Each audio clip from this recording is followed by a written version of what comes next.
মাথাপিছু আয়ে ভারতকে পেছনে ফেলেছে বাংলাদেশ। করোনায় দেশটির অর্থনীতি সংকুচিত হয় কারণ বলছেন অর্থনীতিবিদরা।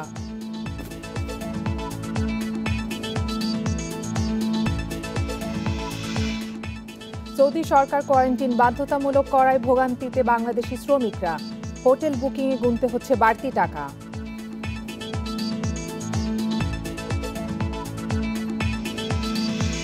করোনায় বন্ধ হয়েছে 30 ভাগ হোটেল রেস্তোরাঁ। স্বাস্থ্যবিধি মেনে স্বাভাবিক নিয়মে চালুর দাবি মালিকদের।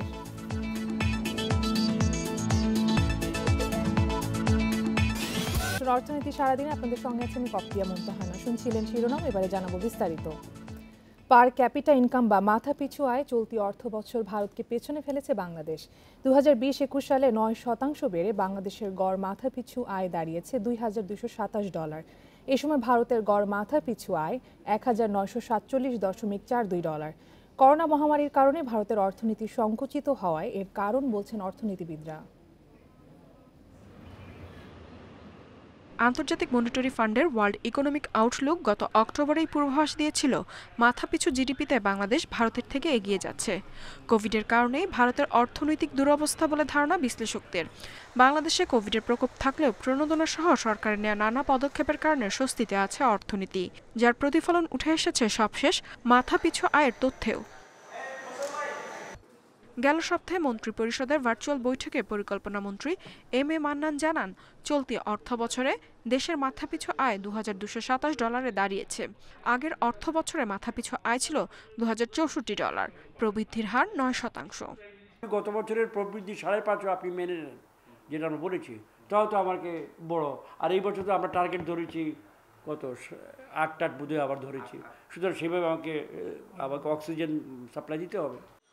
অর্থনীতিবিদেরা বলছেন, জিডিপিতে বাংলাদেশ কয়েক বছর ধরেই ধারাবাহিকভাবে ভালো করছে। করোনার সময় ইতিবাচক প্রবৃদ্ধি আশা করছে সরকার। তবে ভারত আগামী বছর আবার ঘুরে দাঁড়ালে মাথাপিছু জিডিপিতে বাংলাদেশকে আবারও ছাড়িয়ে যাওয়ার সম্ভাবনাও রয়েছে। শুধু সেটা দেখলেই হবে না, আমাদেরকে কিন্তু দেখতে হবে যে এই বাড়ার মাথাপিছু আয় বৃদ্ধির সুষম বন্টন, যেটা বেনিফিটটা সেটার সুষম বন্টন হচ্ছে নাকি, সবাইকে এটা পাচ্ছে নাকি। আমার মতে সেই জায়গাটায় কিন্তু আমাদের একটা গ্যাপ আছে। তবে ভারত সরকারের সাবেক প্রধান অর্থনৈতিক উপদেষ্টা অরবিন্দ সুব্রামানিয়ামের মতে, এক দেশের সঙ্গে অন্য দেশের পরিসংখ্যানগুলো সবসময় তুলনা করা যায় না, কারণ এটি অভ্যন্তরীণ মূল্যস্ফীতি ও উৎপাদনে প্রবৃদ্ধির তুলনামূলক চিত্র সঠিকভাবে তুলে আনতে পারে না। ইফাতারা, ইন্ডিপেন্ডেন্ট নিউজ। এ নিয়ে আলোচনা করতে আমাদের সঙ্গে যোগ দিয়েছেন ঢাকা বিশ্ববিদ্যালয়ের অর্থনীতি বিভাগের অধ্যাপক সাইমা হক বিদিশা। বিদিশা আপা, আপনাকে স্বাগত জানাচ্ছি অর্থনীতি সারাদিনে। তো আমরা প্রতিবেদন দেখছিলাম যে বাংলাদেশের মাথাপিছু আয় এখন ভারতের থেকে বেশি রয়েছে। তো আপনার কি মনে হয়, কি কারণে মূলত বাংলাদেশের মাথাপিছু আয় বেড়েছে এবং ভারত পিছিয়ে পড়ার কারণ কি? ধন্যবাদ। প্রথমেই আমি যেটা বলি সেটা হচ্ছে যে আজকে আমরা যে বিষয় নিয়ে কথা বলছি সেই বিশ্লেষণটা আমরা দুভাবে করতে পারি। একটি হচ্ছে যে একটি সংখ্যাগত ভিত্তিতে তুলনামূলক বিশ্লেষণ, যেটা নিয়ে আমরা এখন কথা বলছি, আর আরেকটি হতে পারে যে গুণগত বিষয়গুলো নিয়ে আলাপ আলোচনা। তো আমরা যদি একেবারে সংখ্যাগত তুলনামূলক বিশ্লেষণেই যাই, আমার একটা বিষয় হচ্ছে যে কথাটি আপনি রিপোর্টেই বললেন যে করোনার কারণে যেসব অর্থনীতি ক্ষতিগ্রস্ত হয়েছে তার মধ্যে কিন্তু অন্যতম ভাবে ক্ষতিগ্রস্ত অর্থনীতি কিন্তু ভারতের অর্থনীতি, এবং সার্বিকভাবে ভারত স্বাস্থ্য ব্যবস্থাপনার ক্ষেত্রে বিভিন্ন ধরনের সমস্যার কারণে আমরা কিন্তু যেটা দেখতে পেয়েছি যে ভারতের অর্থনীতি কিন্তু ভীষণভাবে ক্ষতিগ্রস্ত হয়েছে, এবং সে কারণে সেটার একটা প্রভাব ভারতের অর্থনীতিতে পড়েছে এবং ভারতের অর্থনীতি সংকুচিত হয়েছে। আমরা বিভিন্ন ধরনের তথ্য উপাত্ততে দেখেছি। তবে আমি যেটা মূলত বলতে চাচ্ছি সেটা হচ্ছে যে যেহেতু এখনো কিন্তু করোনা ভাইরাসের অভিঘাতের মধ্য দিয়ে ভারত যাচ্ছে এবং আমরাও কিন্তু একেবারে যে করোনা ভাইরাসের অভিঘাতের বাইরে চলে গেছি তা কিন্তু না, আমাদেরও কিন্তু এখনো আশঙ্কা রয়েছে যে যেহেতু ভারত একটি প্রতিবেশী রাষ্ট্র, সুতরাং সেক্ষেত্রে আমাদের পরবর্তীতে আমরা একটা দ্বিতীয় ঢেউ বা তৃতীয় ঢেউয়ের একটা আশঙ্কা কিন্তু আমাদের রয়েছে।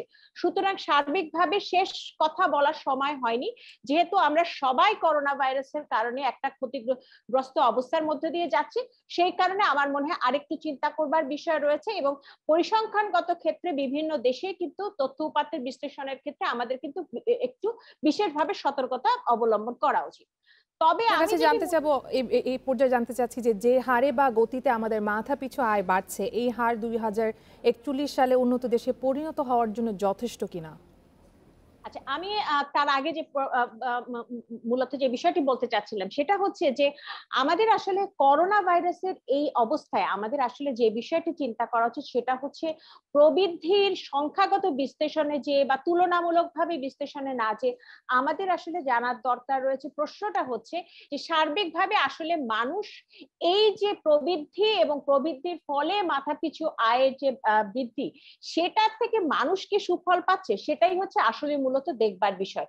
কিন্তু আমরা আমাদের কিন্তু বিভিন্ন বিচার বিশ্লেষণে কিন্তু আমরা যেটা দেখেছি সেটা কিন্তু বিভিন্ন জরিপে কিন্তু আমরা দেখেছি মানুষের কিন্তু সাধারণ মানুষের একটা বড় অংশের মানুষের আয়ে কিন্তু বড় ধরনের একটা ধাক্কা এসেছে। অনেকে কিন্তু কাজ হারিয়েছে এবং অনেক ক্ষেত্রেই কিন্তু দেখা গেছে যে মানুষ পেশা পরিবর্তন করতে হয়েছে, বিভিন্ন ভাবে কিন্তু টিকে থাকার সংগ্রামে তারা এখনো কিন্তু লিপ্ত। এখন এই অবস্থায় কিন্তু একটা যে বিষয়টা সেটা হচ্ছে আমাদের আসলে মূলত আমাদের যেটা চিন্তা করা উচিত প্রবৃদ্ধি বা মাথাপিছু আয় সেটিকে নিয়ে আমাদের বিশ্লেষণগুলো না হয়ে আমাদের অবশ্যই যেটা চিন্তা করা উচিত সেটা হচ্ছে যেসব মানুষ কাজ হারিয়েছে তাদেরকে কিভাবে আমরা অবস্থার পুনরুদ্ধার করতে পারবো, কিভাবে এই আয়ের সুষম বন্টনটা নিশ্চিত করতে পারবো। যে বিষয়টা গুরুত্বপূর্ণ আমাদের মাথায় রাখতে হবে, যখনই আমরা মাথাপিছু আয় বলছি তখন আমি আপনি যেমন রয়েছে এই মাথাপিছু আয়, আমাদের আয় যেমন রয়েছে একজন রিক্সা চালক বা একজন দিনমজুর যার মাথাপিছু আয় বা যার আয় ভীষণভাবে ক্ষতিগ্রস্ত রয়েছে তিনিও কিন্তু রয়েছেন। যদি সুষম বন্টন আমরা নিশ্চিত করতে পারি তাহলেই কিন্তু সত্যিকার অর্থে মাথাপিছু আয়ের যে সুফল সেটা আমরা পাবো। এবং সেখানে কিন্তু আমার মনে হয় আমাদের মনোযোগটা দেওয়া উচিত। এবং বিশেষ করে এখন করোনা ভাইরাসের কারণে সাধারণ মানুষ, নিম্ন আয়ের মানুষ যখন বিশেষভাবে ক্ষতিগ্রস্ত হয়েছে, নতুন করে অনেকে যখন দরিদ্র হয়েছে, তখন কিন্তু আমাদের চিন্তাটা একেবারেই হওয়া উচিত সার্বিকভাবে নিজস্ব অর্থনীতিকে নিয়ে অন্য দেশের সাথে তুলনা না করে এবং অর্থনীতির গুণগত মান, বিভিন্ন সূচকগুলোর গুণগত মান অর্থাৎ জীবন এবং জীবিকার যে সমন্বয়, সেই সমন্বয়ের মাধ্যমে মানুষের কর্মসংস্থানটাকে নিশ্চিত করা, আয়ে যাদের ক্ষতিগ্রস্ত হয়েছে তাদের আয় স্বাভাবিক অবস্থায় পৌঁছানো এবং দারিদ্র্যের ক্ষেত্রে যে ধরনের আমরা বিভিন্ন ধরনের পরিসংখ্যান দেখছি সেই দারিদ্রতা দূরীকরণের জন্য বিভিন্ন পদক্ষেপ নেওয়া, অর্থাৎ গুণগত মান সেটাই কিন্তু আমাদের তুলনার কথা, আমাদের আলোচনার কথা হওয়া উচিত। এবং সেই দিক দিয়ে যদি আমরা চিন্তা করি তাহলে আমাদের যেটা চিন্তা করার দরকার রয়েছে, আমাদের যদি জিডিপির প্রবৃদ্ধি কিছুটা কমও হয়, আমরা যদি দেখি যে আমাদের ক্ষেত্রে মাথাপিছু আয়ের ক্ষেত্রে আমাদের মাথাপিছু আয় খুব বেশি নাও বাড়ে, তারপরও কিন্তু আমাদের চিন্তার জায়গাটা যেটা হওয়া উচিত সেটা হচ্ছে স্বাস্থ্য ক্ষেত্রে আমাদের ব্যবস্থাপনা সঠিক রয়েছে কিনা, আমরা খাদ্য নিরাপত্তা নিশ্চিত করতে পারছি কিনা এবং সর্বোপরি মানুষের কাজকে আমরা ফিরিয়ে দিতে পারছি কিনা এবং দারিদ্রতা দূরীকরণ করতে। আমাদেরকে সময় দেওয়ার জন্য অনেক ধন্যবাদ। কথা বলছিলেন ঢাকা বিশ্ববিদ্যালয়ের অর্থনীতি বিভাগের অধ্যাপক সাইমা হক বিদিশা। জানাবো আরো কিছু খবর। সৌদি সরকারের নতুন নিয়মে আজও চরম ভোগান্তিতে পড়েছেন করোনার টিকা না পাওয়া বহু বাংলাদেশি শ্রমিক। কোয়ারেন্টিনের জন্য হোটেলে বাড়তি খরচ হচ্ছে প্রায় ৬৫,০০০ টাকা। আবার হোটেল বুকিংয়ের জন্য দিনভর অপেক্ষা করতে হচ্ছে সৌদি এয়ারলাইন্সের কার্যালয়ে। ভুক্তভোগীরা পাচ্ছেন না কোনো সরকারি সহায়তা। শনিবার ভোর থেকে রাজধানীর কারওয়ান বাজারে সোনারগাঁও হোটেলে সৌদি এয়ারলাইন্স কার্যালয়ে সৌদি প্রবাসীদের ভিড়। দীর্ঘ সময় লাইনে দাঁড়িয়ে থেকে তাদের অনেকেই ক্ষুব্ধ ও হতাশ। 3 ঘন্টা ধরে খারেছি, 1 ইঞ্চি 2 ইঞ্চি লাইন আগে না, মানে কোনো কাজের গতি নেই। প্রবাসীরা জানান বৃহস্পতিবার থেকে নতুন নিয়ম চালু করেছে সৌদি সরকার। টিকা নেওয়া না হলে দেশটিতে প্রবেশের আগে ও পরে 3 দফা করোনা টেস্ট করতে হবে এবং 7 দিন নির্দিষ্ট হোটেলে কোয়ারেন্টিন। আর এতেই বিপাকে শ্রমিকরা, কারণ তাদের কারোরই হোটেল বুকিং নেই। ফলে 2 দিনে অনেককেই বাতিল করতে হয়েছে বিমানের টিকিট। হোটেল বুকিং না পাওয়া আমার টিকিট ক্যান্সেল হয়েছে, আমি সেই জন্য এখানে আসছি। হোটেল বুক করতেও 2 দফা করোনা টেস্টের জন্য বাড়তি খরচ 65 থেকে 70,000 টাকা। হোটেল বুক করে দিচ্ছে সৌদি এয়ারলাইন্স, কিন্তু তাদের জনবল সীমিত। তাছাড়া বুকিংয়েও লাগছে দীর্ঘ সময়। ফলে তীব্র গরমে ঘন্টার পর ঘন্টা অপেক্ষা করতে হচ্ছে খেয়ে না খেয়ে। এর আগে বলছে সৌদি আরব হোটেল বুকিং দেন, সৌদি আরব হোটেল বুকিং দিছি, ওটা চলবো না। এখন বলতে আছে এখানে বুকিং দিতে দেবো। আবার এই যে হালাত উলাত করে কত মাসে টাকা পয়সা নিয়ে আসছি। বড় ধরনের একটা অ্যামাউন্ট যেটা হোটেল কোয়ারেন্টাইনের কারণে নির্ধারণ করা হয়েছে, এটা কেউ প্রস্তুত ছিল না। আমরা হয়তো প্রবাসে থাকি শুধু কর্মসংস্থানের জন্য বা ফ্যামিলিকে সুখে রাখার জন্য, তো এখানে বড় বড় অ্যামাউন্টগুলো আমাদের কিন্তু ধাক্কা দেয়। বিশ্লেষকরা বলছেন তথ্যের অভাবেই ভোগান্তি বাড়ছে প্রবাসীদের। সৌদি আরব যে নতুন নিয়ম সেই নিয়মের কথা কিন্তু জানিয়েছে আরো 10 দিন আগে, 10ই মে। কিন্তু আমাদের প্রবাসীদেরকে বিষয়গুলো আসলে অনেকেই হয়তো ঠিকভাবে জানতেন না। এই যে তথ্যের ঘাটতি, আমার কাছে মনে হয় যে প্রবাসী শ্রমিকদের জন্য নতুন নতুন নিয়ম, এক এক দেশ এক এক সময় যে তথ্যগুলো বলছেন সেগুলো যদি কোনো একটা জায়গায় একসাথে রাখা যেত সরকারের কোনো একটা ওয়েবসাইটে বা দপ্তরে, তাহলে সেটা কিন্তু ভালো হতো। বিশ্লেষকেরা বলছেন প্রবাসীদের অগ্রাধিকার ভিত্তিতে টিকা দেয়া হলে বিদেশ যাত্রায় ভোগান্তি অনেকাংশেই কমবে, লাগবে না কোয়ারেন্টিন খরচও। Ruhul Amin, independent news, Dhaka. করোনায় 30 ভাগ রেস্তোরাঁ বন্ধ হয়েছে এবং 50 ভাগের মালিকানা পরিবর্তন হয়েছে বলে দাবি রেস্তোরাঁ মালিক সমিতির। স্বাভাবিক নিয়মে পুরো দমে রেস্তোরাঁগুলো চালু করতে চান তারা, আর তা সম্ভব না হলেও স্বাস্থ্য বিধি মেনে 50% আসন খালি রেখে হোটেল রেস্তোরাঁ চালু রাখারও দাবি রেস্তোরাঁ মালিকদের। শনিবার পল্টনের সমিতির প্রধান কার্যালয়ে এক সংবাদ সম্মেলনে দাবি করা হয়। বিভাগীয় শহর, জেলা ও উপজেলাগুলো মিলিয়ে দেশে মোট 60,000 হোটেল ও রেস্তোরাঁ আছে। এই খাতে শ্রমিক ও কর্মচারীর সংখ্যা 30 লাখ এবং প্রত্যক্ষ ও পরোক্ষভাবে 2 কোটি মানুষ এই খাতের উপর নির্ভরশীল। সবকিছুর মতোই করোনায় ক্ষতিগ্রস্ত খাতটি। রেস্তোরাঁ মালিকরা জানান টেকওয়ে, পার্সেল ও অনলাইন ডেলিভারি প্রতিষ্ঠানের সংখ্যা মাত্র 2 থেকে 3 ভাগ। তাই দ্রুত রেস্তোরাঁ চালুর অনুমতি চান মালিকরা। মার্কেট খুলে দেওয়া হয়েছে, সব খুলে দেওয়া হয়েছে। আমরা স্বাস্থ্যবিধি মেনেই খুলবো। আমরা বলেছি যদি একান্ত সরকার মনে করে যে এখানে মানে লঙ্ঘন হতে পারে, সেক্ষেত্রে আমরা 50% পর্যন্ত আমরা খোলা রেখে সিটিং ক্যাপাসিটি রেখে টেবিলগুলো উঠায় ফেলবো। প্রয়োজনে আমরা কিছু পার্টিশন করে দিব, যে আমেরিকায় আছে যে 75 পর্যন্ত আমেরিকা অ্যালাউ করে। করোনায় সরকারের পক্ষ থেকে এই খাতে কোনো প্রণোদনা দেওয়া হয়নি বলে অভিযোগ করেন তারা। করোনাকালীন সময়ে আমাদের প্রায় 30% হোটেল রেস্টুরেন্ট বন্ধ হয়ে গেছে এবং 60% যেটা মালিকানা বদল হয়েছে, 50% যেটা। তো এখানে আপনারা যদি দেখেন যে আমাদের রামপুরা থেকে আরম্ভ করে আমাদের এই গুলিস্তান পর্যন্ত, এখানে আমাদের জানা মতে যে অনেকেই তাদের রেস্টুরেন্ট তারা ছেড়ে দিয়েছে, আরেকজন ভাড়া নিয়েছে। দ্রুত হোটেল রেস্তোরাঁ চালুর অনুমতি না দিলে কর্মসূচি ঘোষণা করা হবে বলেও জানান মালিকরা। আপনি দেখেন বিশাল একটা sector. Sajjad Hossain, independent news, Dhaka. একই ব্যক্তির বারবার পরিচালক হওয়ার সুযোগ থাকায় ব্যবসায়ী সংগঠন নেতৃত্বের সংকটে পড়তে পারে বলে আশঙ্কা জানিয়েছেন এফবিসিসিআইয়ের নতুন সভাপতি জসিমউদ্দিন। এই আইন সংশোধনের উদ্যোগ নেওয়া হবে বলে জানান তিনি। এফবিসিসিআইকে গতিশীল করতে পরিচালনা পর্ষদের সদস্য সংখ্যা কমানোর কথাও জানান তিনি। ইন্ডিপেন্ডেন্ট নিউজকে দেওয়া সাক্ষাৎকারে এসব কথা বলেন এফবিসিসিআইয়ের নতুন সভাপতি। দেশের ব্যবসায়ীদের শীর্ষ সংগঠন এফবিসিসিআই প্রতিদ্বন্দ্বিতামূলক ভোটের মাধ্যমে নির্বাচিত হতো নেতৃত্ব, কিন্তু ছেদ পড়েছে সেই ধারায়। এবারও সমঝোতার ভিত্তিতে হয়েছে 2021-23 মেয়াদের কমিটি। সভাপতির দায়িত্ব নিয়েছেন বেঙ্গল গ্রুপের ভাইস চেয়ারম্যান মোহাম্মদ জসিমউদ্দিন। তার দাবি করোনার কারণে অনেক প্রার্থী সরে দাঁড়ানোয় নির্বাচন হয়নি। শুধু নির্বাচন নয়, কার্যক্রম নিয়েও এফবিসিসিআই এর সমালোচনা হয় নানা মহলে। এ অবস্থায় এফবিসিসিআই এর সংস্কার প্রয়োজন বলে মনে করেন নতুন সভাপতি। তিনি বলেন, একই খাতে আছে একাধিক অ্যাসোসিয়েশন।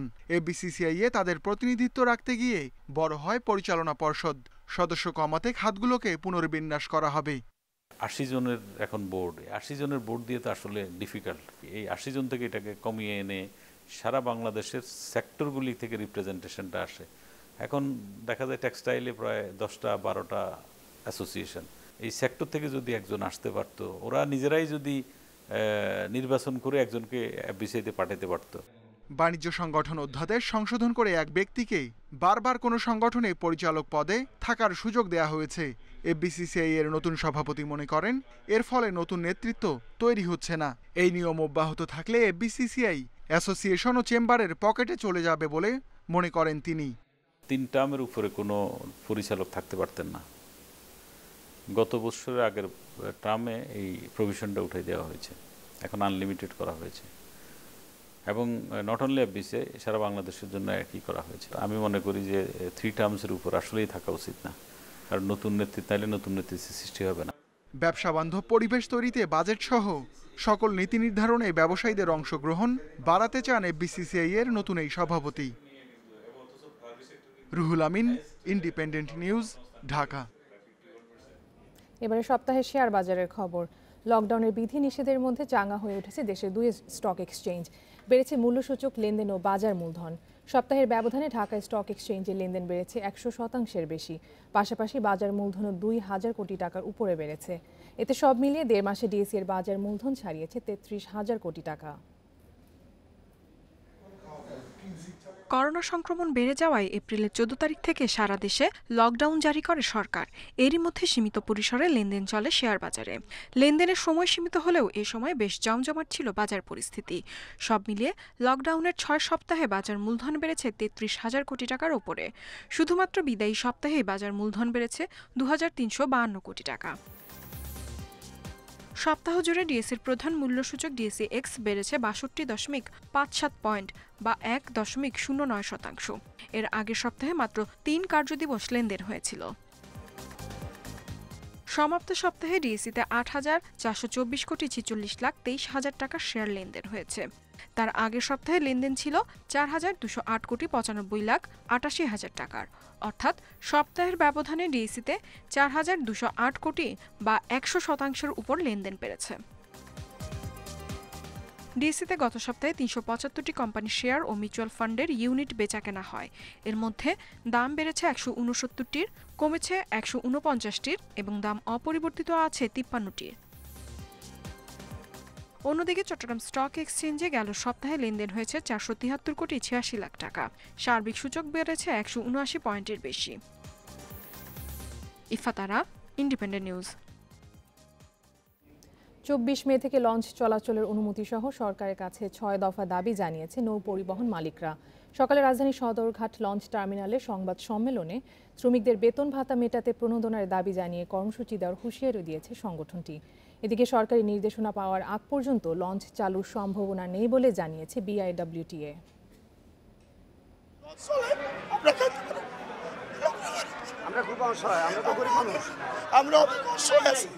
এই শ্রমিকের এমন করুণ আর্তনাদি বলে দিচ্ছে লকডাউনে লঞ্চ বন্ধ থাকায় কি পরিমাণ আর্থিক কষ্টে পড়েছেন তারা। অবিলম্বে লঞ্চ চালুর দাবিতে সদরঘাট লঞ্চ টার্মিনালে বিক্ষোভ করেছে নৌযান শ্রমিকরা।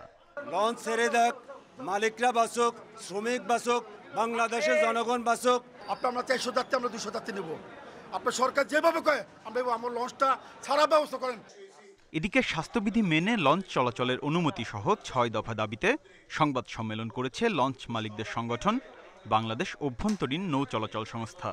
দাবি মানা না হলে কর্মসূচি ঘোষণা করা হবে বলেও জানানো হয় এই সময়।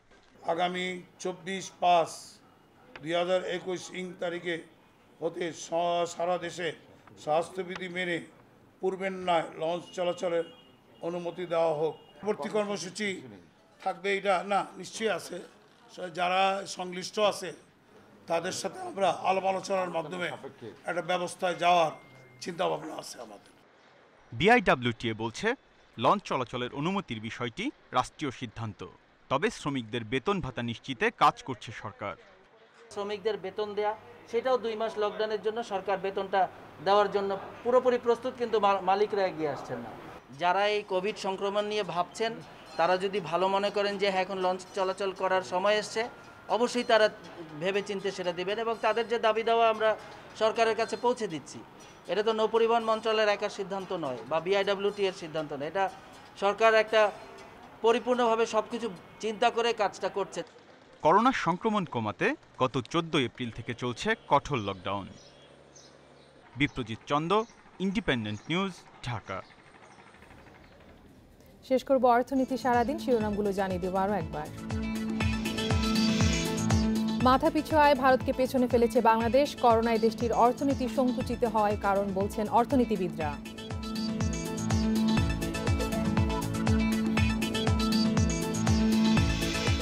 সৌদি সরকার কোয়ারেন্টিন বাধ্যতামূলক করায় ভোগান্তিতে বাংলাদেশি শ্রমিকরা, হোটেল বুকিংয়ে গুনতে হচ্ছে বাড়তি টাকা।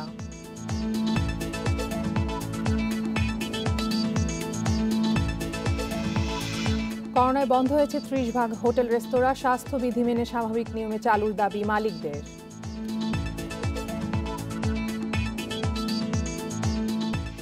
এই ছিল আজকের অর্থনীতি সারাদিনে। ইন্ডিপেন্ডেন্ট টেলিভিশনের সব খবর আরও জানতে চোখ রাখুন ফেসবুক, ইউটিউব এবং টুইটারে।